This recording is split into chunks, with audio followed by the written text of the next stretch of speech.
Buenas noches.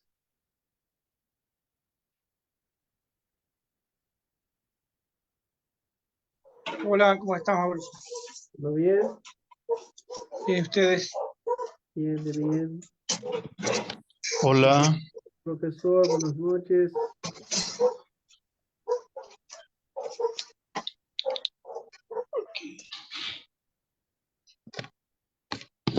buenas noches. ¿Cómo estás? Estoy bien, Hola, ¿qué tal? bien. ¿Están llegando? Estoy llegando. ¿Qué ocurrió? ¿Están de vacaciones?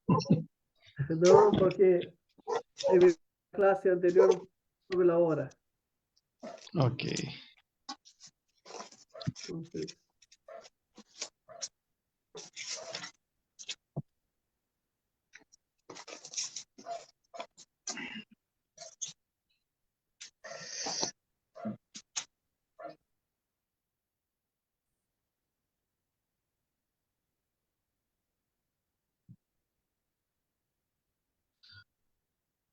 Vamos a ver.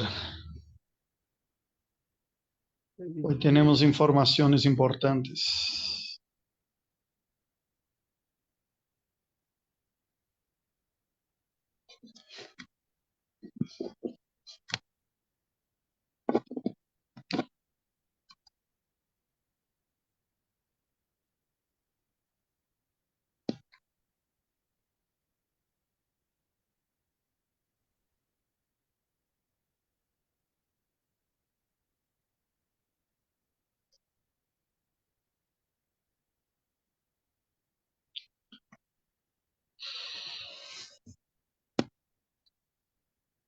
Creo que podemos empezar, ¿no?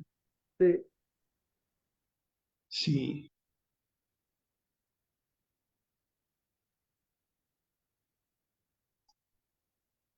Ok, yo pido al domingo, por favor, conduzcanos en una oración y así arrancamos. Bien, Padre nuestro, te damos gracias por tu amor y tu misericordia.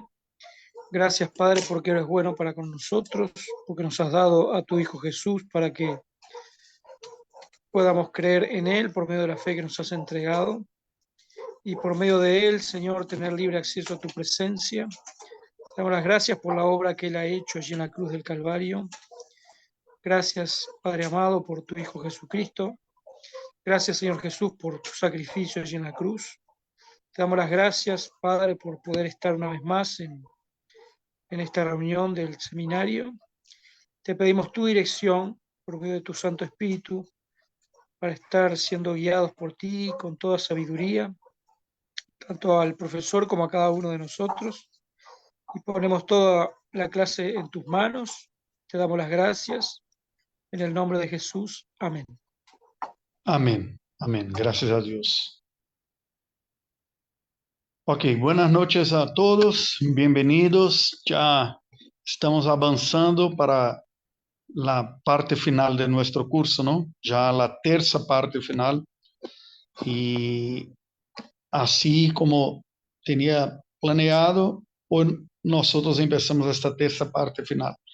Con eso también puse en el grupo de WhatsApp algunas instrucciones cuanto a los exámenes. Tuvieron bastante tiempo para hacer los primeros ejercicios, pero algunos me contestaron, me llamaron particular en el chat, preguntando algunas cosas sobre las cuestiones. Entonces, vamos a hacer el siguiente. Vamos a dividir hoy en tres partes. La primera, voy a describir y explicar lo que ah, puse yo en el grupo, ¿ok? Que son la descripción de las cuestiones y los exámenes, todo. Después nosotros hacemos una visión general de las últimas clases y por fin entramos en la exposición primera del libro eh, sobre el calvinismo. ¿Todo bien? ¿Podemos hacerlo así? Y vamos a ver cómo está en el grupo. Ok.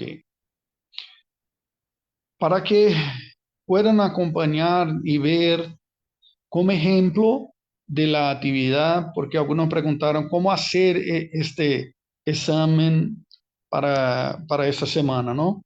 Entonces saqué la lección 2 del material Teología de Pacto de Mintz, que está en el Google Drive, que pusimos como material adicional para aquellos que quieran estudiar. Y destaqué solamente la lección 2, son algunas páginas ahí y ahí está. Y a partir de ella, ah, he hecho un ejemplo para ustedes. Sé que ni todos están todavía aquí, pero otros van a poder ver después accesando la grabación, ¿no? Mírame, déjame ver, perdón. Ok. ¿Me escuchan bien? Ok, excelente. Entonces vamos a seguir de esta manera. Voy a leer y hago los comentarios. Si alguien tiene alguna duda, por favor, hágala, ¿ok? A partir del ejemplo de la lección 2 del texto enviado del curso Teología del Pacto de Julián Sub de Mintz, sigue el siguiente modelo para hacer la tarea. Después explico cómo hacer. Cada respuesta debe contener 3 partes, cada una de las cuestiones. La primera parte es la descripción de la obra y de la parte de él en referencia. La segunda, la citación directa, entre comillas, que usted escoger indicando el número de la página. Y la tercera, tu reflexión. Ese es el comentario personal que harás sobre la citación escogida. Y debe relacionar la teología, a enseñanza o una doctrina relativa a esta parte que has escogido tú, y el texto bíblico de apoyo para la idea que estás a defender o a combatir, y por lo menos una práctica sugerida, cómo poner en práctica esto en la vida cristiana. Así voy ahora a dar el ejemplo, una explicación de ejemplo. Estamos poniendo en práctica cómo va a ser la respuesta. La cuestión 1, 2, 3, son 6, ¿no? Que son los capítulos, son 10 en la verdad. Los 6 primeros capítulos del material Teología del Pacto 1, que son los resúmenes de las clases, y después 2 citaciones para cada uno de los libretos, Teología de Gracia y del Pacto, ¿no? Entonces, la cuestión 1 debe indicar cuál es la cuestión. La obra, si la obra es Teología de Pacto 1, pone Teología de Pacto 1, capítulo 1, ¿ok? O el Pacto de Dios, capítulo 1 y 2, porque son 2. ¿De dónde sacaste? Si sacaste una citación, una referencia del capítulo 1, pone del capítulo 1. Son 2 de cada librito.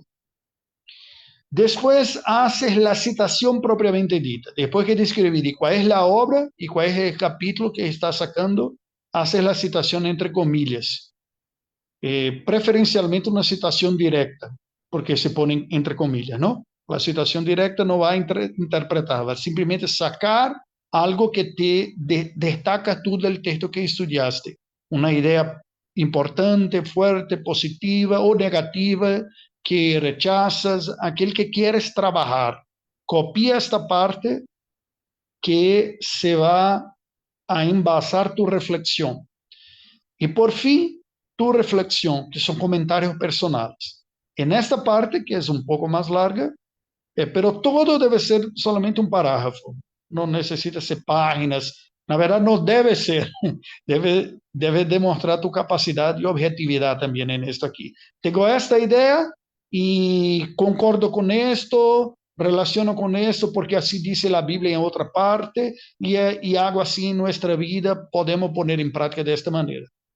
Entonces aquí haces tus comentarios teológicos de enseñanza, de doctrina que hay, de que enseña el texto, o contestando de una manera de oposición, de no concordo con él por eso, porque la Biblia dice así en otra parte, Y la manera que podemos poner en práctica esta enseñanza es así. Y ahora voy a dar un ejemplo. Cuestión 1.1, obra Julian Zug, Teología de Pacto, material del MINS. Lección 2, la estructura de los pactos. La citación, abre comillas.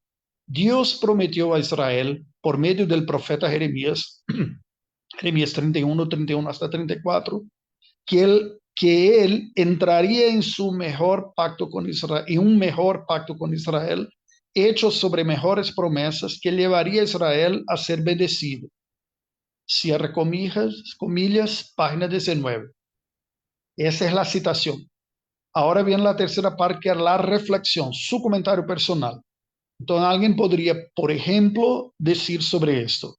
Dios cumplió su promesa hecha por medio del profeta Jeremías a través del Señor Jesucristo como el sumo sacerdote que ha producido la redención que necesitaba Israel y que disfrutan personas elegidas por la gracia de Dios de todos los pueblos como parte del nuevo Israel de Dios, ahora más amplio y disfrutando de una realidad más fuerte que la anterior, resultado de la nueva alianza realizada en Cristo, la cual era antes figurada en la antigua alianza, como vemos en la carta a los Hebreos, capítulo 8, versículos 1, 6 y 7.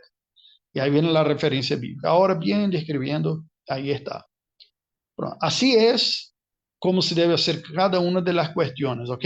Se destaca la obra, se destaca la citación y después se escribe la reflexión con tus percepciones, las ideas que están señaladas, referencia bíblica y está. Me faltó aquí la parte práctica. Yo tenía escrito antes así.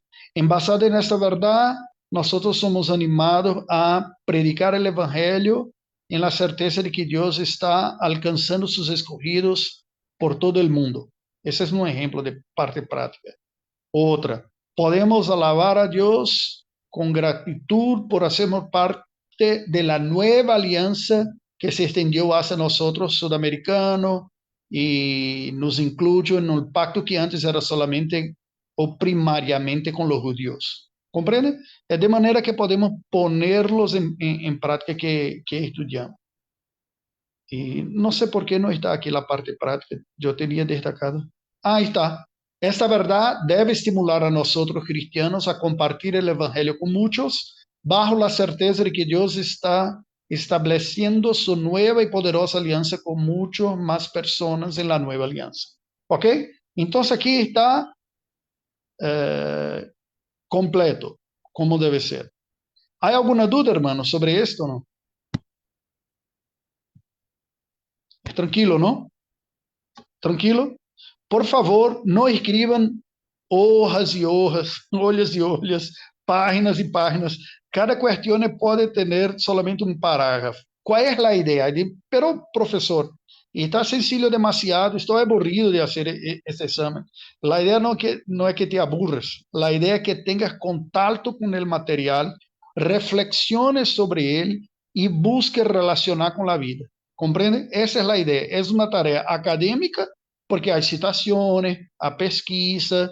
Es académica porque te fuerza a reflexionar al respecto, concordando, discordando, relacionando con texto bíblico, pero más alto de todo, o más importante de todo, como es teología pactual, creo que uno punto fuerte de la teología pactual es que es muy práctica también. Entonces, por eso que pido también que cada cuestión desarrolle también eso. ¿Todo bien? ¿Tranquilo? ¿Tranquilo esto? Yo estoy sintiendo todos muy callados en esta clase. A mí tengo el miedo de estar aburriendo a ustedes con los puntos que son No, demasiado una sencillos. pregunta. Sí. Una pregunta. Lo que no entendí, tú mandaste el libro por Drive, pues yo no lo encuentro, en mi Drive no lo encuentro. Está en Google Drive, Teología del Pacto. Sí, el material en el primer día de las clases ya estaba Día. en Google Drive. que en la verdad no es un libro, es una coletánea de resumen de las clases, ¿ok? Y, son 18 páginas con el contenido que estudiamos hasta la semana pasada, desde Voy a ver si lo encuentro. ¿La encontraste? Voy a buscar el primer día. A ver. Sí, está en Google Drive de Teología del Pacto 1. Está Teología del Pacto 1. Hay un otro, Aparece como calvinismo, aparece acá. Calvinismo, no, Abraham Kuyper. no, son otros. Hay algunos materiales. Uno de ellos es Teología del Pacto, que es un material antiguo de Mintz de esta disciplina, que puso ahí como material de apoyo, si quiere pesquisar un poco más, un material que ha producido un otro profesor en otro momento. De este material saqué solamente la lección 2 para el ejemplo de hoy, ¿ok? Y a mí me gustaría de comentar algunas cosas de eso también. Si ustedes lo lees, vas a perceber, si tú lo lees, vas a perceber que hay algunas pequeñas diferencias del material que nos utilizamos nosotros en el curso. Porque Henko, que es el autor de los resúmenes que es sacado para nuestras clases, enfatiza la unidad del pacto. Y esto percibiste ustedes, ¿no? Con todas las clases que tuvieron. Ya ese autor de este material camina con la distinción clásica que hace la Confesión de Fe de Westminster de pacto de obras y pacto de gracia, o pacto de la creación y pacto de la redención, que en la verdad son dos fases del mismo pacto de Dios. Así comprende Henko y yo también, ¿no? Porque un presupone otro. Eso es posible. Acá encontré uno que dice La Nueva Jerusalén, Teología del Pacto, autor Julián Zug. Ese es uno. Ese es uno que es una sugerencia complementar, de lectura complementar para profundizar, ¿ok? Y así que tiene que haber el otro autor, como es que me dijiste. Sí, el otro es un cadernito de 19 páginas con el título Teología del Pacto 1. Teología del Pacto 1. Sí, está. Entonces el libro que veníamos leyendo. Ok. Está. Sería Y en el sí, resumen sería de la clase. exacto. Exacto. El examen es basado en esto, ¿ok? Porque es el material que verdaderamente estudiamos.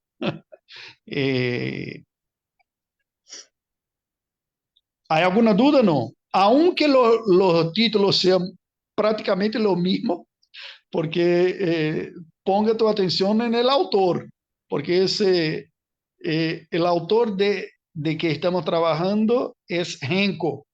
Ese es coletado yo de un material que ha publicado ellos, que son de Irlanda del Norte.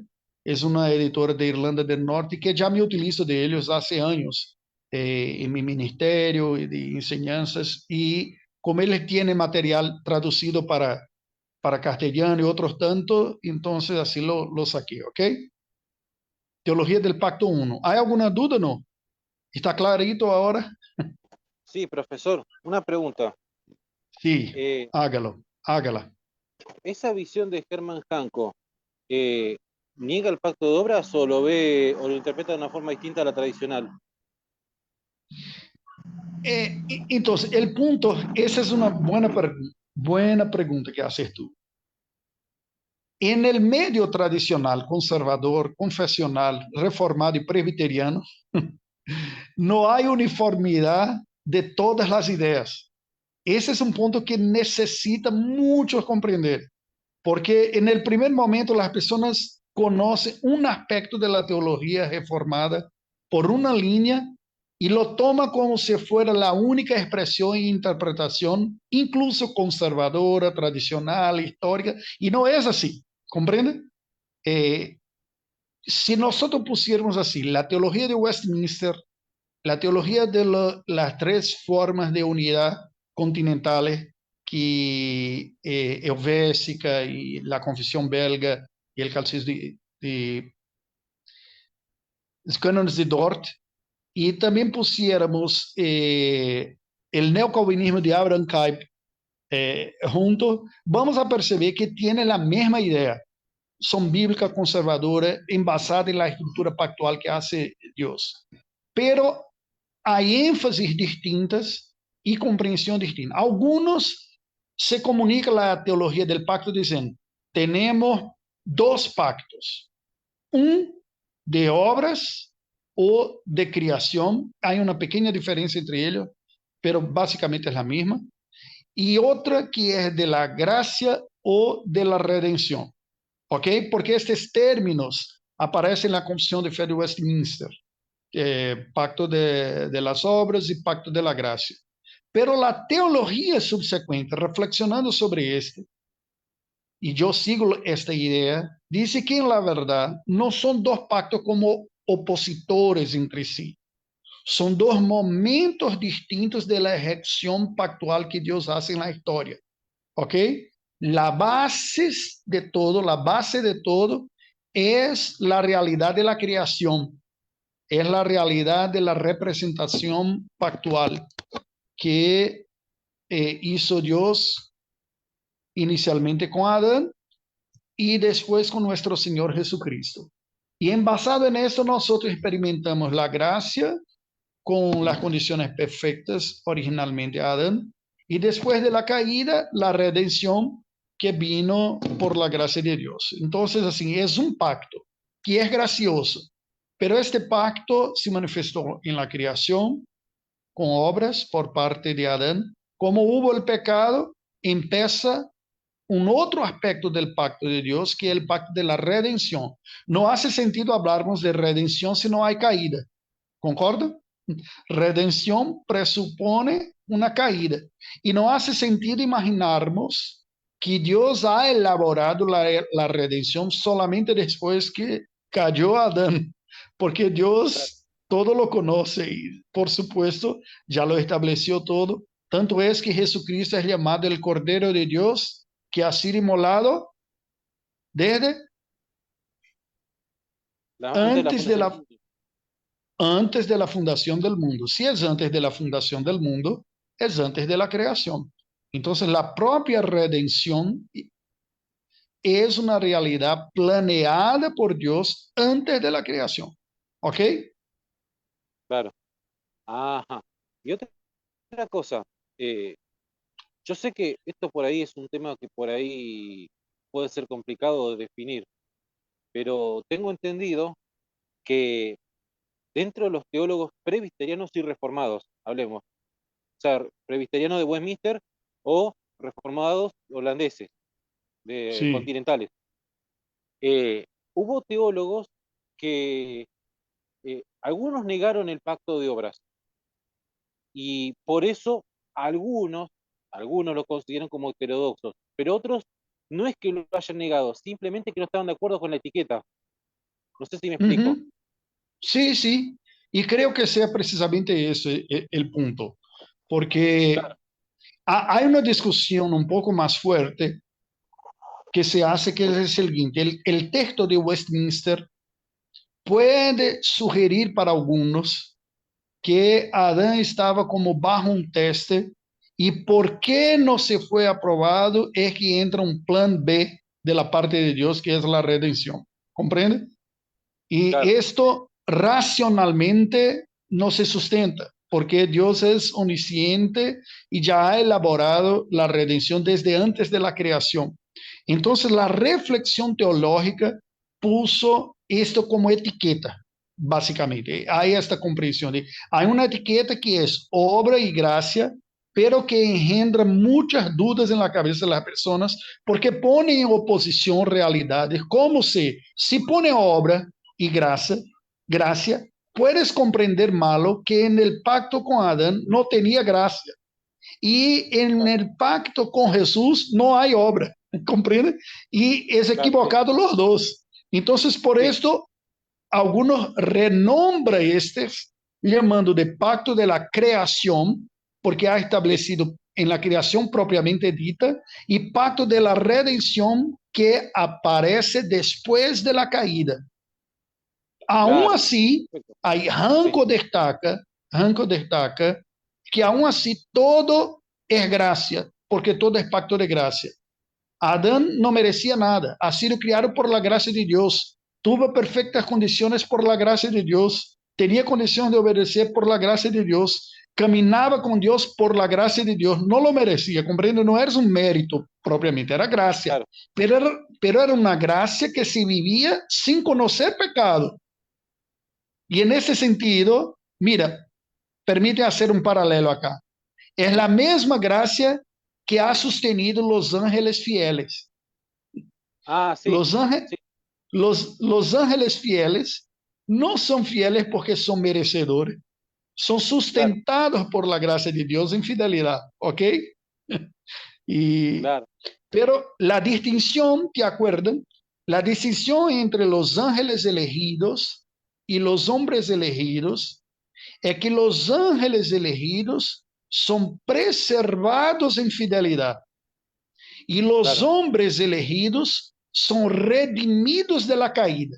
Experimentamos toda la caída y los elegidos son rescatados, redimidos, sacados de esta condición para la redención. Pero es gracia siempre que sustenta a todo. ¿Está claro eso? sí, sí, sí, sí. Y una última cosa por decir, ya con esto ya por lo menos termino de mi parte. El libro de Hanco es el eterno pacto de gracia, ¿no? No, el libro de Hanco, no sé si él ha producido un libro específicamente sobre esto. Estas lecciones yo he sacado del resumen del site que la Iglesia Ah, Reformada de la Irlanda del Norte tiene. Es un editorial. Yo tengo, claro, sí, yo personalmente, yo me utilizo de algunos materiales de ellos, ¿ok? Pero claro. los tengo en inglés y no me parecía ser apropiado usar material en inglés aquí. No que ustedes no sepan leer, no es el punto, porque la lengua es español, ¿no? Entonces vamos a respetarla. Y entonces lo saqué los resúmenes directos de ellos. Creo que está todo descrito en la capa del material, ¿no está? Ah, ahí me voy a fijar, esa parte yo sinceramente no la vi. Lo que sí, obviamente que esto es un tema que trae largo debate y hay que decir, Sí, antes que nos rasguemos las vestiduras, que hubo respetables y eminentes teólogos conservadores que no estaban de acuerdo con las etiquetas y por eso sugirieron modificaciones, como sí, por ejemplo sí. John Murray, que John Murray sabemos que fue un teólogo conservador, él quería que se llame la administración adámica, si no me equivoco. Ujú, ujú, ujú. Hay un otro que, eh, bien, casi todos eles hablan del pacto de una manera progresiva porque así se presenta en la escritura. Entonces van a decir el pacto con Adán, el pacto con Noé, el pacto con Abraham, el pacto con Moisés, el pacto con David. Casi todos los teólogos bíblicos de teología pactual hablan de eso porque claramente en el texto bíblico Dios dice, que establezco un pacto contigo, contigo y con tu descendencia. Y en la lógica de la revelación bíblica, los pactos se van sucediendo añadiendo elementos sin cancelar lo que era anteriormente, que existía, pero añadiendo nuevos elementos, ampliando. Esa es una lógica, hermano. A mí me gustaría que pusiera bastante atención en esto porque es muy importante para la comprensión de la propia revelación bíblica y de cosmovisión cristiana o bíblica. La mentalidad hebrea es una mentalidad que se expresa bien en el texto bíblico. El texto bíblico se expresa a través de la mentalidad semita y hebrea, que entre otras cosas es una mentalidad progresiva. No es tan apartada en temas como nosotros occidentales, ¿no? Nosotros decimos el pensamiento cartesiano, que viene de Descartes, que divide los temas en subtítulos, en temas distintos para conocer mejor. ¿No es así que es nuestro pensamiento científico? ¿No es? Y así vamos dividiendo cada vez más. Pero la mentalidad bíblica no es la división en subtemas. La mentalidad bíblica es el aprofundamiento, el profundizar los temas, añadiendo elementos cada vez más. Ilustrativamente, creo que es buen en términos ilustrativos de dibujo en nuestra cabeza, poner la mentalidad occidental que tenemos las universidades nuestras como la secuencia del PowerPoint, que tiene punto 1, 1.1, 1.1.1, punto 1.2. ¿De acuerdo de eso? Incluso hay una actividad académica que es el fichamiento, ¿no? Que hacemos así, ponemos como que la estructura, esqueleto de un texto de esta manera. Esta es una mentalidad típica occidental. La mentalidad semita hebrea no es como esta regla escolar de 1, 2, 3, 4 y compartes así. Es de ampliación, es más semejante al sistema solar, que tienes el Sol en medio y después la primera órbita de Mercurio, después la segunda órbita de Marte, creo, no me acuerdo más, la tercera que es de la Tierra, la cuarta que es de Venus y así se va. Cada una órbita es una ampliación un poquito más de aquel que ya tenía antes, ¿ok? O si prefiera, es como cuando cuando tiras una pedra en un lago, se hacen círculos en expansión, concéntrico. ¿No es así? Tira una pedra en la y se va ampliando. Y eso es muy bello porque vemos que la revelación bíblica se da de esta manera. Y esto tiene un aspecto positivo muy importante de esto, que es cada elemento nuevo necesariamente que tiene que estar colgado al anterior, porque es una ampliación del anterior. Si fuera dividido por temas, nosotros teríamos huecos que solo se completaría con el último capítulo, como es, por ejemplo, la teología sistemática. La primera parte de la teología es la revelación. Se estudia todo sobre revelación. La segunda parte, el ser de Dios. Se estudia todo sobre el ser de Dios. Pero no sabes nada sobre el hombre, no sabes nada sobre la iglesia. Comprende, cada tema se va a estudiar en un momento. Esa es la mentalidad típica científica. Pero la mentalidad bíblica hebrea, especialmente el Antiguo Testamento, no es así. Es que sí, todo está presente desde el inicio, pero en intensidades distintas. En el inicio es como una semilla, poca información, pero esencial. De la segunda vez que se trata de este punto, se añaden más elementos y se agrega más información. De la tercera vez, se revalida todo lo que ha dicho antes, pero se añade más información. Y así se va expandiendo. ¿Está claro? Perfecto. Entonces creo que cuando comprendemos ese aspecto, que es la visión del mundo que tenían los semitas, creo que basado en esto, personalmente, como teólogo, puedo decir así, a mí me gusta de la manera que aborda Henkel en su material cuando enfatiza la unidad pactual. ¿Ok? Y dice, esta unidad tiene a lo largo del tiempo su desarrollo. Empieza con la creación, viene la caída, después de la redención, aún con Adán, después se añade más elementos con Noé, después más con Abraham, y por ahí se va. Además de esta diferencia nomenclatural o de etiqueta, como dijiste tú, Miguel, además de esta diferencia, todos los teólogos bíblicos reformados, conservadores, están de acuerdo de que nosotros tenemos un pacto de gracia que se administra básicamente de dos maneras. Una en la antigua alianza y otra de la nueva alianza. Y la diferencia entre ellas es básicamente que la antigua era de la esperanza del Mesías y la nueva es de la ejecución del Mesías, que ya vino y lo ejecutó, y por eso se cambian los elementos y se cambian muchas cosas administrativamente, pero no se cambia nada esencialmente. No sé si me explico. Administrativamente se cambia todo. Los sacerdocios y sacrificios y culto todo se cumple en Cristo. No hay más nada. ¿Te acuerdas de la última clase cuando discutimos sobre la ley ceremonial, no? Todo el ceremonial de la antigua alianza se cumple en Cristo. Entonces pregunto, ¿el culto de la nueva alianza no tiene nada que ver con el culto de la antigua alianza? Es una pregunta. ¿Cómo contestan ustedes? Si alguien le pregunta, entonces está a mí decir que el culto en la nueva alianza no tiene nada que ver con el culto de la antigua alianza. ¿Cómo contesta esto?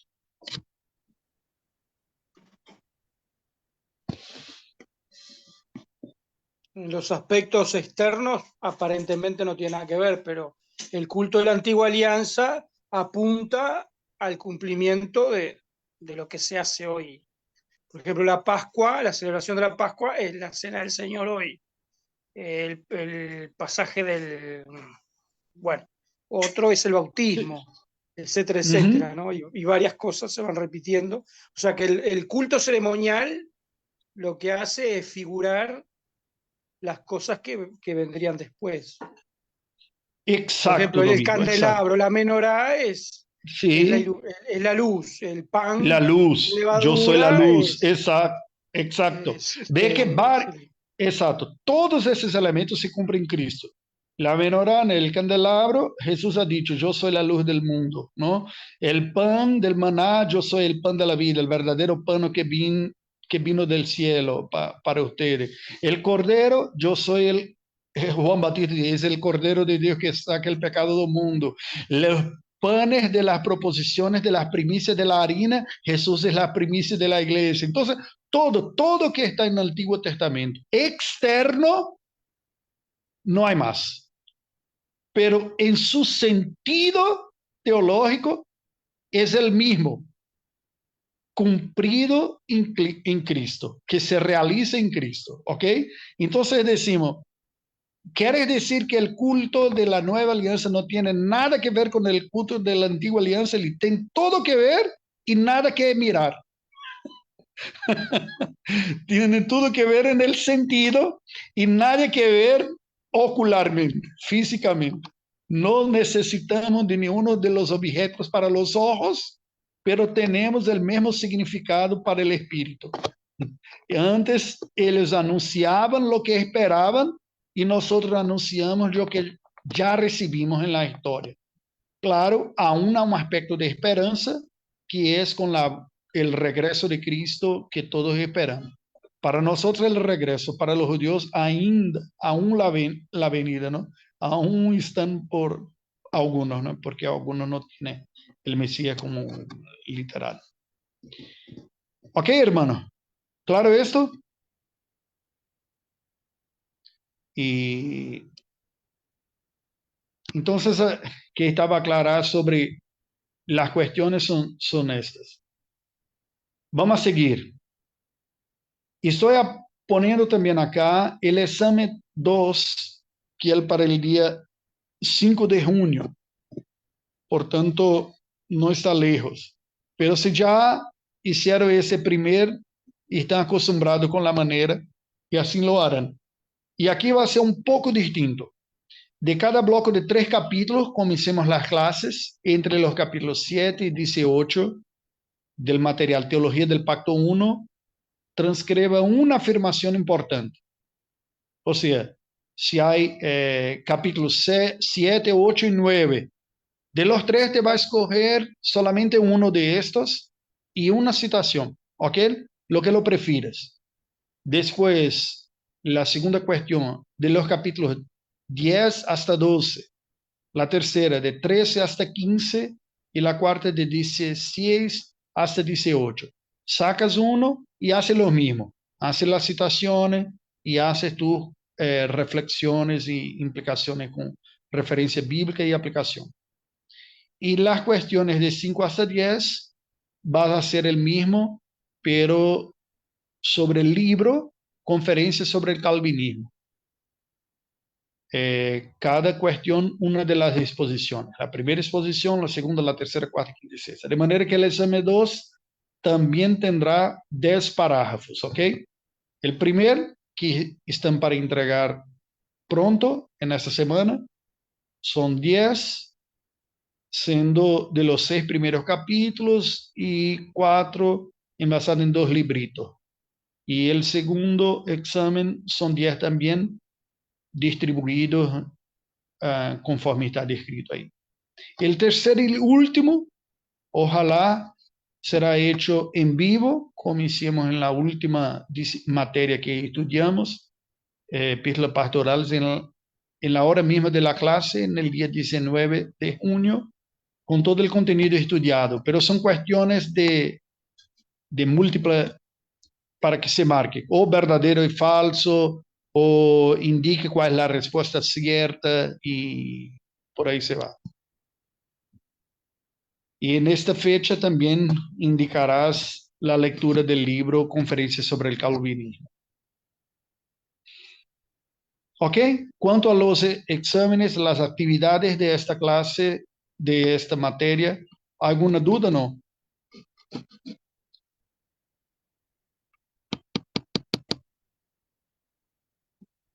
Ahora ya no es más sobre el contenido, es sobre las tareas. ¿Todo tranquilo? Está ahí en el chat del grupo, ¿ok? O sea que lo que falta dar sería la conferencia sobre el calvinismo, ¿no? Sí, sí, empezamos hoy. Ah. ¿Ok? Pero además ya lo dimos todo. Sí. Profe, yo tengo una duda. ¿Y quién estaba hablando? Selva. Es que no la veo. Ah, ahora sí. A Porque ver, yo había preguntado la otra vez en el grupo si las preguntas que están en el manual, esas también tenemos que entregarlas o son solo para uso personal contestarlas. es para entregar. Es para entregar porque si comprendí bien la pregunta que hiciste. Así, ese examen es precisamente para que tú vuelvas a este material que estamos estudiando y dialogues con él en un ejercicio de interpretación, de comprensión, de análisis. Ese es mi propósito, ¿comprende? No digo yo no digo del examen, digo de unas preguntas que están al final de cada Ah, no, no, no, no, en el no. manual que nos entregó. No, no necesita, no necesita. Pero esas preguntas están en el material de apoyo, no a que indiqué, a que estamos haciendo como resumen de la clase, ¿no? Creo que no hay preguntas en los No, en el resúmenes de de la, apoyo, sí. el de apoyo, ¿ok?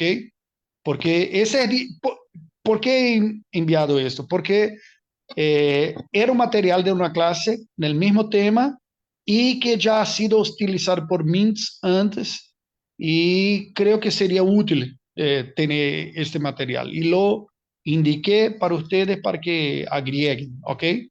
Pero si ustedes lo leen, ustedes van a percibir algunas pequeñas diferencias en manera de abordaje.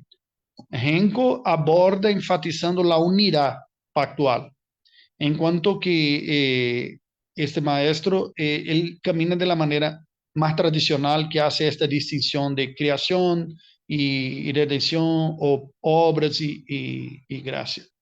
¿Qué importa para nosotros comprendermos el sentido de cada uno de esos aspectos? ¿Ok? Porque cuando se habla de la unidad pactual, no se está rechazando que hay obras y que hay gracia, pero se está enfatizando que todo hace parte de un proyecto gracioso de Dios. Ese es el punto, ¿ok? Y eso necesitamos comprender, porque si no comprendemos eso, se daña la comprensión buena. ¿Ok? Satisfecha, Salva, con la explicación. Este material para que pueda disfrutarlo. Ok, entonces vamos a hacer el siguiente. Si puede tomar ojo del material que destaqué de MINTS, me gustaría comentar un poco sobre la lección 2 que he agregado hoy en el chat de WhatsApp. Destaqué solamente la lección 2, la estructura de los pactos. Si pueden abrir ahí para que sigamos. Hay algunas imágenes, dibujos sencillos pero ilustrativos de la idea que están trabajando. Y a mí me gustaría de hacer un resumen de esta parte de la teología bíblica pactual para después entrar en la teología, en las conferencias sobre el calvinismo. En la página 12, el autor pone la primer punto como la estructura del pacto de dos Adanes. ¿Qué es esa idea? Esa es una idea bíblica que los teólogos de Westminster llaman de pacto federativo. Es un concepto demasiado importante para la comprensión de la teología bíblica, ¿no? Porque bíblicamente, perdón, intentando usar los dos aquí.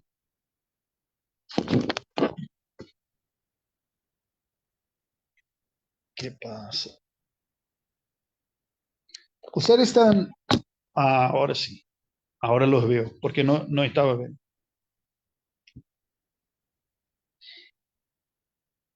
La teología bíblica, hay una verdad muy importante que es la representatividad pactual o federal. Pablo va a describir eso claramente en Romanos y también en Corintios cuando ha dicho que así como la muerte, el pecado y la muerte vino por un solo hombre, Adán, la vida eterna y la gracia por medio de Jesús, el segundo Adán. ¿Ok? ¿Cuál es la lógica que está por detrás de esto? Que Dios estructuralmente en su relación con la humanidad tiene la representatividad. Este tema es un tema que los contemporáneos sufren un poco más para aceptar, porque vivimos en una época de fuerte individualización, ¿no? Y que las personas dicen, más, ¿qué problema que tiene yo que ver con que ha hecho Adán?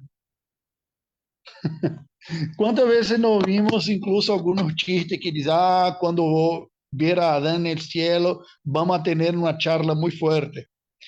Que hay algunos problemas, varios problemas en esta afirmación. Primero, está presupone que vendrás a Adán en el cielo.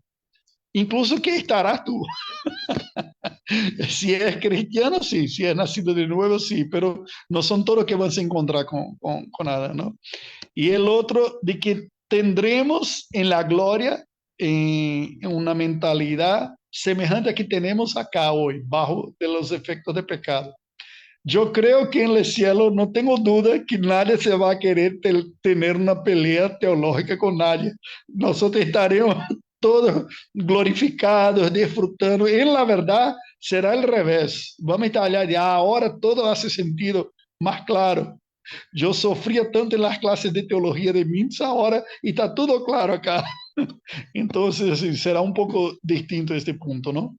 Pero una parte de nuestro sufrimiento, no, personalmente creo que es por el problema la radicalidad de la individualización que tenemos en la edad contemporánea, ¿no?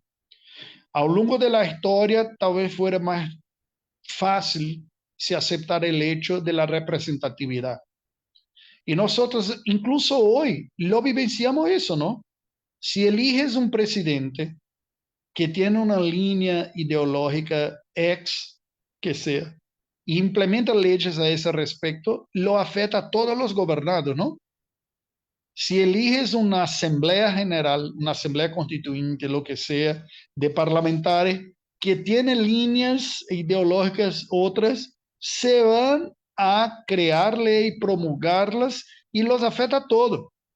Y nosotros lo aceptamos porque estamos endoctrinados en el principio de la democracia, de que los representantes elegidos por los hombres tienen el derecho de tomar sus decisiones y representarlo y así, lo aceptamos. Claro, en la teoría democrática podemos cobrarles y cuestionarles y no renovarles en el Congreso, porque en la teoría democrática los representantes son elegidos por los representados, ¿ok? Pero en la teología, los representantes están representados, representan elegidos por Dios. No, todos son elegidos por Dios. No es una democracia en el reino de Dios. Eso me acuerda algunas situaciones chistosas que tengo cuando mis hijos todos eran niños y yo soy, por la gracia de Dios, padre de 4, ¿no? Y a veces discutíamos algo en la mesa y mi hija más vieja, que siempre contestó más las cosas, arribaba su mano y decía, vamos a poner en votación acá. ¿Quién quiere así? Ya fui, ops, calma, esta acá no es una democracia, es una familia. Familia no es democracia, quien manda son los padres. Ustedes obedecen. Podemos oírles y consideramos tus deseos, pero no es democracia, no es por el voto, porque ustedes son 4, ustedes siempre mencionan, si se coaduna y decide todo, que va a comer solamente helado y no vamos a comer frijoles, y no es así, no es democracia, somos nosotros que decidimos por ustedes, ¿ok? Entonces, ¿por qué estoy a decir esto? Nosotros en la práctica sabemos qué es esto. Sabemos que autoridades importantes como los padres toman decisiones que afectan la vida de los hijos y de todos aquellos que están bajo su autoridad. Así es la idea bíblica. Entonces la Biblia pone primero estos 2 representantes esenciales que fueron Adán y Jesucristo. O, hablando de una manera más precisa, Jesucristo está vivo y sigue siendo nuestro Señor Jesús, ¿ok? Después él va a describir un otro punto en el material que es precisamente la realidad de la creación original y después de la caída y de la nueva creación. Ese es otro punto importante en la teología bíblica y ponga tu atención en esto porque eso también es muy importante. Ese vale tomar nota. Esto, de tan importante que es, podría ser una cuestión de examen final. Que la realidad, según el cristianismo y la revelación bíblica, es comprendida a partir de la sobreposición de 3 factores: la creación, la caída y la redención. Nosotros jamás comprenderemos nada sin tener en cuenta esos 3 factores. Todo que existe bajo las leyes establecidas por Dios en la creación. Todo que existe bajo las leyes establecidas por Dios en la creación fueron afectadas por el pecado y está disfuncional. O sea, la creación no es más la creación original perfecta. Es una creación que mantiene las estructuras originales, o sea, el ser humano sigue siendo ser humano. El hombre sigue siendo hombre, la mujer sigue siendo mujer. Mas por el pecado hay una revuelta en la dirección, en el uso y en la aplicación, en la práctica de esto que ha creado Dios. Por eso que algunos hombres se sienten mujeres, algunas mujeres se sienten hombres, y ahora recientemente algunos hombres se sienten perros y algunas mujeres pueden se sentir incluso otras especies. Esa es una perversión porque es una lucha contra la propia naturaleza conforme Dios ha creado. Y el ser humano no está más en armonía con la realidad original de la creación. Hay una rebelión, ¿ok? Creación, caída y redención. En Cristo Jesús, Dios está restaurando lo que ha sido afectado por el pecado. Por eso cuando nosotros encontramos a Cristo como nuestro Señor y Salvador, nosotros empezamos a restaurarnos. Los hombres ahora son llamados a ser mejores hombres do que eran antes de conocer, con la verdadera masculinidad, que no es opresora ni efeminada. Es una fuerza en servicio. Las mujeres son llamadas a experimentar la verdadera feminilidad, que no es una esclavitud ni una competición con los hombres. Y por ahí se va para todo, ¿comprende? Para todo. Las enfermedades que experimentamos en nuestro cuerpo son consecuencias del pecado. Con la redención, el proyecto de Dios, nosotros tenemos el cuidado, la misericordia, la medicina, la hospitalidad, los enfermeros. Son maneras de aliviar los efectos del pecado en la carne. ¿Ok? Eso son solamente unas pocas ilustraciones para que lo comprendamos todo. Entonces, para que comprendamos la realidad, tenemos que reconocer esto. El hombre en su estado original, el efecto de la caída, la muerte que vino y ahora la nueva realidad, la nueva creación que hay en Cristo Jesús. Después, en la página 14, el autor destaca la progresividad del pacto de gracia. Y él pone acá un punto que comentaba con ustedes antes, que es la progresividad de la revelación. Hay un dibujo que pone Abraham, ya más revelación do que tenía con Adán. Después del periodo de la ley hay más revelación, por ejemplo, la propia escritura, porque la escritura empieza con Moisés, no la revelación, pero la revelación anterior era transmitida oralmente, era más, era menor en cantidad y no tenía la precisión de la escrita, ¿no? Porque era de memoria y oral. Y por fin, el periodo del cumplimiento en Cristo, cuando todo se revela pleno y el propio Jesús es la revelación encarnada de Dios, el principio del tabernáculo. El pacto de gracia se experimentaba en la antigua alianza, en el antiguo pacto, con la esperanza mesiánica, con la ley ceremonial apuntando para la redención que se ejecutaría en Cristo, aunque ellos no supieran, pero todos los elementos después apuntan, mas ya estaban todos allá. La limpieza, la purificación, el perdón, la aceptación delante de Dios, todo estaba en el modelo representativo de la antigua alianza. ¿Ok? Los mediadores. Nosotros tenemos a Adán, Noé, Abraham, Moisés, David. Y estos todos van añadiendo elementos de este pacto hasta que llega el pleno, completo en Jesucristo, que es todo. Porque mira, Jesús es el segundo Adán. Jesús es aquel que ha liberado de la condenación, si hacemos un paralelo con Noé. Jesús es el descendiente prometido de Abraham, perdón. Jesús es el segundo legislador, como decía Moisés, vendrá un otro profeta semejante a mí. Jesús es el heredero del trono de David. Jesús es el ejecutor de la nueva alianza prometida por el profeta Jeremías. De manera que Jesús es la ejecución de todo. Esta nueva creación que hay en Cristo era experimentada en el antiguo pacto por una fe de esperanza y básicamente, esencialmente entre los judíos.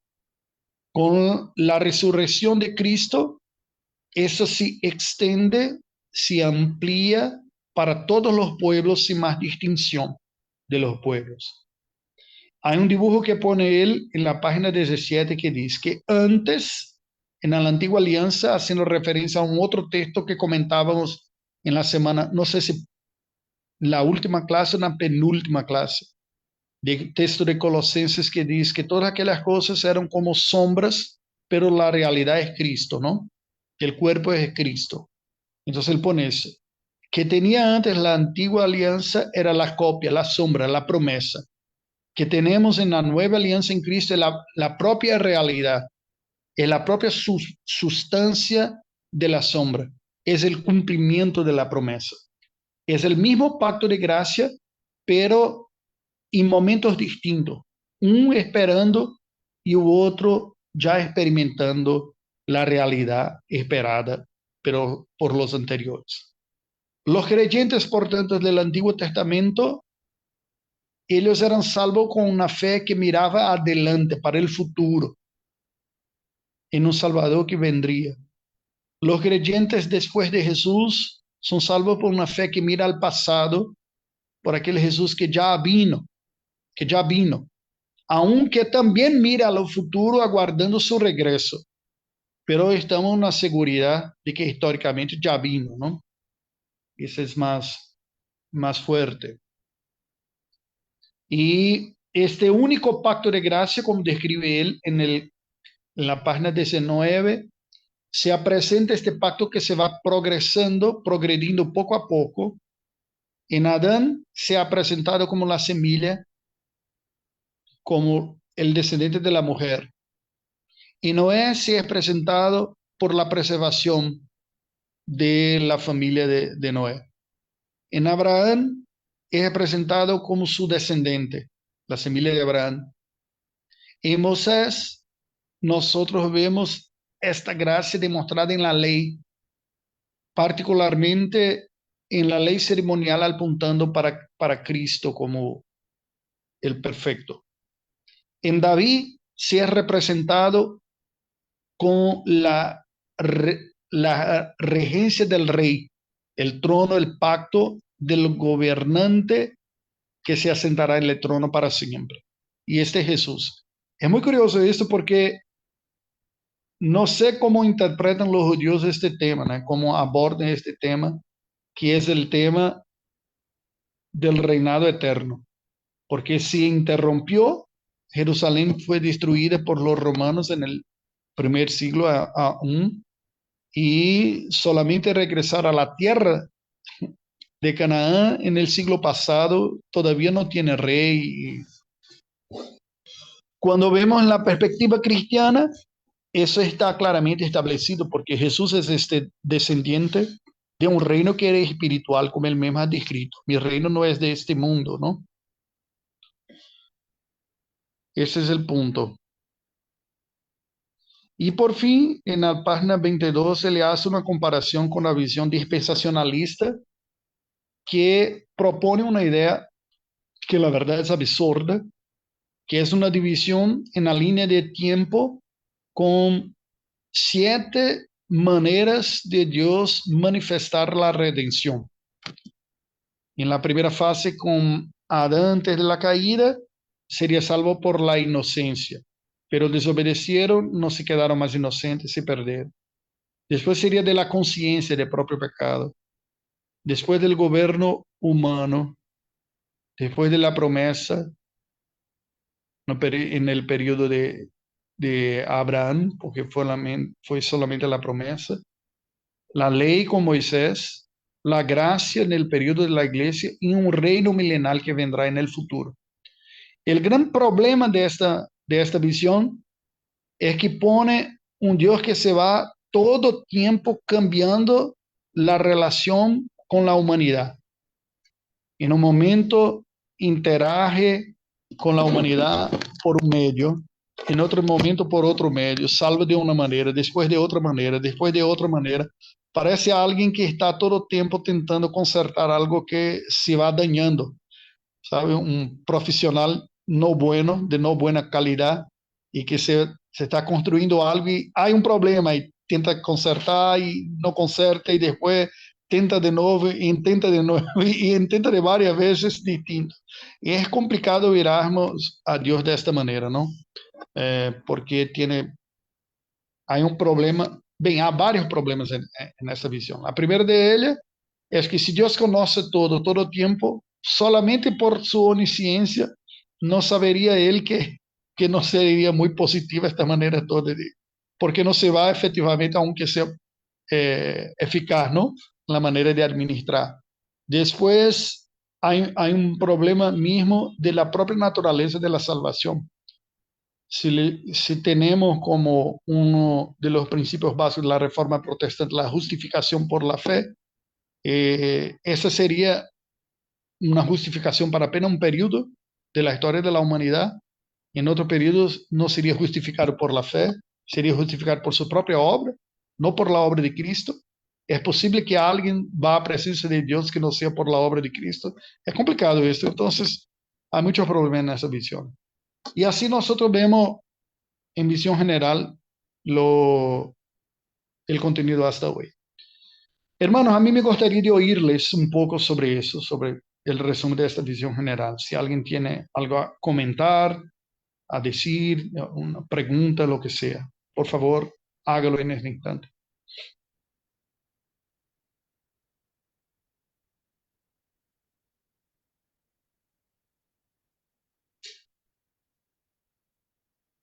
¿Algo que le gustaría discutir o enfatizar? ¿No? Entonces vamos a comentar algo en esta parte final. Tenemos más un 15 minutitos acá. El material, la conferencia sobre el calvinismo, ha sido charlas académicas que ha proferido Abraham Kuyper, que ha sido ministro de la Iglesia Reformada de Holanda y después se licenció de su cargo para empezar la vida pública, porque él ha comprendido que la Holanda estaba sufriendo porque la sociedad se ha apartado de la visión cristiana y no se ha apartado solamente en la iglesia, se ha apartado en todo, en la vida pública, en la política, en las relaciones humanas, en todo. Y comprendió Abraham Kuyper que el más importante que podría hacer él por su país sería buscar una restauración de una visión cristiana para todo. Mira, hay una discusión larga acá a este respecto, que son dos maneras distintas de ver la actuación de los cristianos en su tiempo. Los europeos, esa discusión es larga, podríamos tener varias clases, eso ha sido algo que he observado también en el periodo que viví en Europa, en Albania, un poquito en Portugal. Pero en general los europeos ven las cosas más integradas. La religión hace parte de su vida y de su historia, incluso con las páginas feas y las páginas bellas. Hoy tiende a se negar la belleza de los periodos positivos, ¿no? Podemos decir así, los aspectos positivos de la historia. Hoy básicamente la cultura occidental, especialmente la europea, rechaza toda la contribución que el cristianismo ha dado para su propio progreso y por ahí se va. Pero los europeos en general ven las cosas más integradas. Y la religión está muy relacionada a la propia identidad, o estaba, porque ahora se vive una secularización muy fuerte. Ya la realidad del protestante del continente americano es distinto, porque fuimos colonizados y para acá vinieron, especialmente Estados Unidos, aquellos que eran perseguidos en Inglaterra y en el Reino Unido con una otra mentalidad y ellos hicieron una separación muy fuerte, y con muy fuerte no estoy diciendo demasiado fuerte, solo estoy diciendo muy fuerte. ¿Ok? O más fuerte de que en Europa. En Europa hasta hoy hay lugares en que hay religiones oficiales, aunque no sea obligatorio más. Pero hasta algunas décadas atrás era obligatorio. En Portugal de Salazar o la España de Franco, sí verificaba si las personas frecuentaban la misa y tenía como se chequeaba la lista, si está presente, no está, y eso tenía implicaciones. Mira, el efecto ha sido demasiado mal, porque cuando se cayó ese régimen, tenía en la población una revuelta muy grande con la religión, porque eran obligados todavía a ir a la religión. Solamente para que comprendamos eso, ¿ok?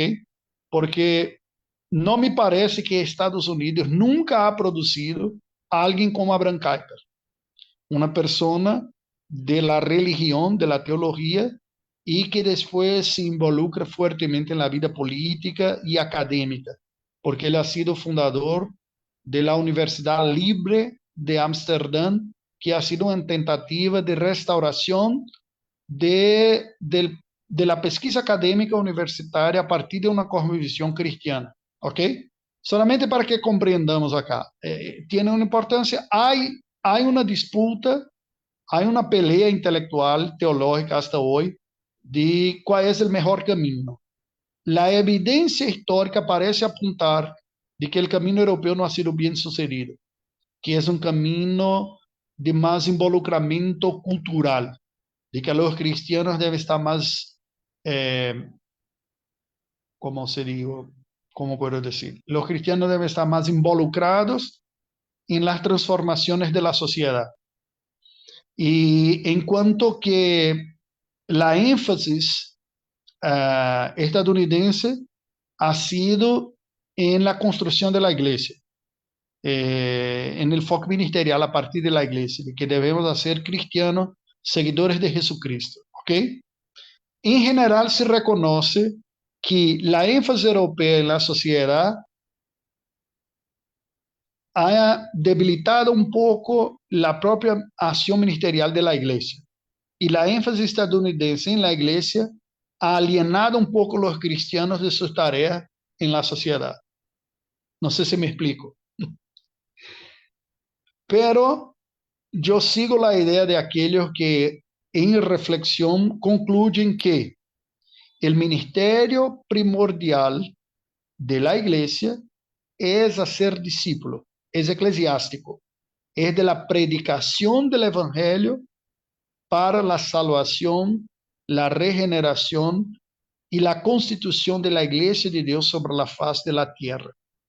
Ahora mira que voy a decir que es importante. Pero una iglesia sana y consciente de sus responsabilidades comprenderá que su papel no es instruir a la persona solamente para las tareas eclesiásticas, pero preparar cristianos para serem sal de la tierra y luz del mundo también en la sociedad. En otras palabras, la iglesia predica el evangelio, discipula a las personas para que sean cristianos más efectivos en su generación. A partir de la iglesia, bendecir la sociedad. Pero sin, mira, esa es mi comprensión, que es un poco más cercana de la visión estadounidense. Sin la regeneración y la conversión, el resultado de nuestro trabajo no será efectivo. Porque los cambios que se produzcan sin la salvación terán resultados meramente terrenales. Y eso es curioso porque mira qué interesante. Si por un lado la salvación es inmediata, ¿no? Con la regeneración, ¿no es así? Si alguien cree en el evangelio, aquel que cree en que me envió, como ha dicho Jesús, no será condenado, mas pasó de la muerte para la vida. La salvación es inmediata, ¿correcto? Pero el cambio de la cultura es demorado. ¿Cuántas veces nos vemos una sociedad que a veces tenemos la sensación de que no se transforma nada en la sociedad? Las personas están se tornando cristianos y pocos efectos tienen, porque es acumulativo. Generación, pos generación que se va aprendiendo y añadiendo más información y cambiando hábitos hasta que aspectos culturales se cambian. Y aspectos culturales no se cambian de pronto. La realidad espiritual trascendental se cambia de pronto por la regeneración, pero la cultura no. La cultura demora. Son generaciones, pos generaciones que se van a acumular. Ahora mira qué interesante. Una generación que se convirtió, si fue a hacerlo, aunque con muchos problemas culturales, porque no tuvo tiempo de reformar muchos aspectos en su vida, ¿no? Y así es con la generación. Pero después de muchas generaciones, la influencia del Evangelio ha cambiado varios aspectos en la sociedad.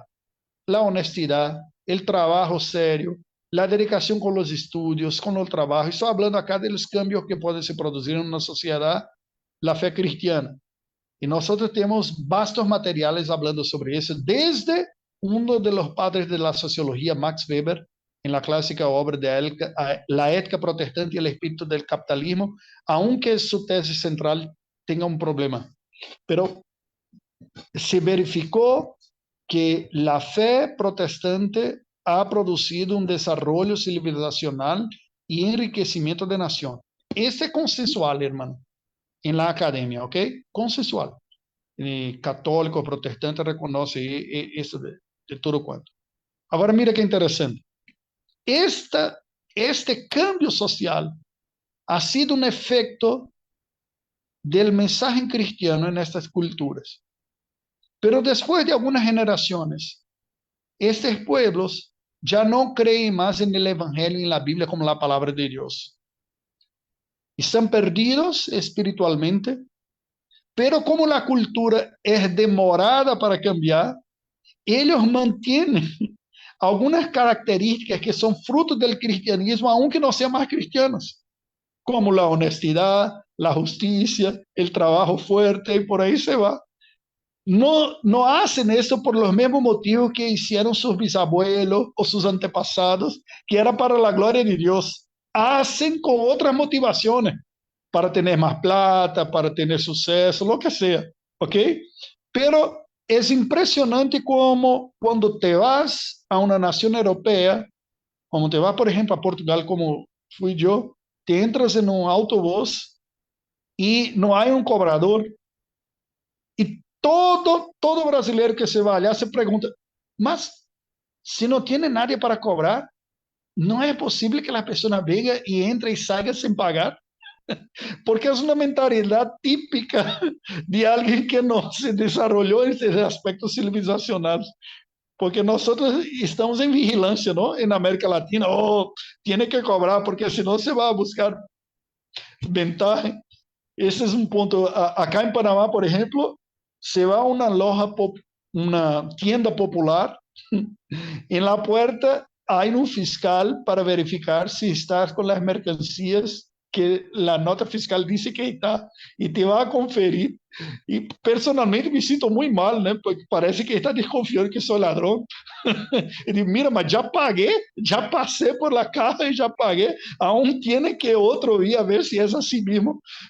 Mas ¿por qué hay esto? Por supuesto, porque una sociedad así tiene hábito más común de burlar esas situaciones. Otras sociedades que en el pasado, por fruto de una conciencia cristiana, desarrollaron actos, hechos de responsabilidad, de respeto, sigue con estas actitudes, pero no más con la fe que la engendró. No tiene la fe, pero tiene los hábitos consecuentes de la fe. Y por este motivo es que vemos que, aunque parece ser bueno la actuación de la sociedad o en la sociedad directamente, es importante, pero primordialmente la tarea de la iglesia es el más importante. La iglesia sigue siendo la institución esencial para la bendición de un pueblo, porque es a partir del ministerio de la iglesia local que el evangelio es predicado, que las personas son perdonadas, son salvas, son transformadas de una manera que la civilización y la educación jamás podrán transformarlas, que cambiarlas de dentro para afuera. ¿Ok? Y creo que con esta introducción, para que comprendamos un poco que esta cosmovisión bíblica, voy a dejar así, y a partir de la próxima semana retomo la primera conferencia de él, que presenta una visión sobre el calvinismo como sistema de vida. Hay una idea central de esta primera palestra, conferencia, que es precisamente demostrar Cuando ustedes fueren leer, y de acuerdo que es parte de la lectura obligatoria de esta clase, ¿viu? De acuerdo de esto. Cuando fueren leer, posiblemente ustedes tendrán la misma sensación que tuve yo cuando leí. Me pareció demasiado convencido de la superioridad de su religión. Y para nuestra época es mal, es políticamente errado, así, se parece orgulloso demasiado, porque vivimos en una época que no se queda bien, ¿no? Las personas se alabar a sí mismo. Y cuando leí ese, que dije, ese no es nada humilde cuanto a su religión. Por supuesto, dice, no tengo duda de que el calvinismo es la mejor expresión religiosa de todas, superior al budismo, al islamismo, incluso a las otras versiones del cristianismo, el catolicismo por miles de distancias a frente del luteranismo y de todo más. Y es una afirmación que difícilmente académicamente se hace abiertamente hoy en día. Pero si estás preparado para leer o oír a alguien que ha dicho cosas en el siglo XIX, en que un discurso así era aceptable de esta manera, si te enfocas en el contenido, ese es el punto que me gustaría que usted pusiera la atención, ustedes van a percibir el peso de los argumentos, de la profundidad y de la amplitud del calvinismo, que a pesar del título calvinismo, esta obra, en la verdad, está hablando de una teología pactual, ¿ok? Pero de una manera complementaria a lo que hicimos hasta hoy. Porque que hicimos hasta hoy fue intentar comprender cómo el pacto se desarrolla o se presenta, se revela en la escritura, ¿ok? Esta segunda parte final de nuestra disciplina, vamos a ver cómo este pacto, revelado en la escritura, nosotros podemos ponerlo en práctica en la sociedad, en nuestra vida cristiana. Ese es el desafío de nuestras últimas clases, ¿ok? Cómo este pacto, revelado en la escritura, puede ser ejecutado en la vida práctica de una persona, en sus relaciones. Es eso que vamos a ver en las próximas clases. ¿Alguna duda?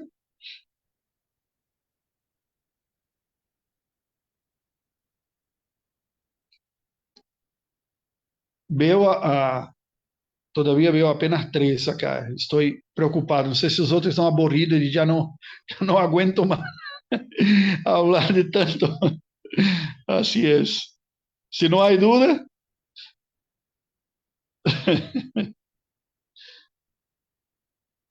No, para mí Gracias. es un tema fantástico, digo, es increíble porque hay un montón de datos que yo no sabía, ¿no? Este, y está muy bueno. Está muy bueno porque es Sí, hora de ponerse a pensar también qué posibilidades tenemos cada uno de, como cristiano, influir en nuestra familia, en nuestro entorno, pero también ser consciente del alcance que puede tener socialmente en las próximas generaciones, porque capaz que de uno, nuestros bisnietos, y si el Señor no viene antes, no se van a acordar de quién fue el bisabuelo, pero por lo menos dejar una huella que se vaya multiplicando. Y eso suena sí. mucho al pacto, ¿no?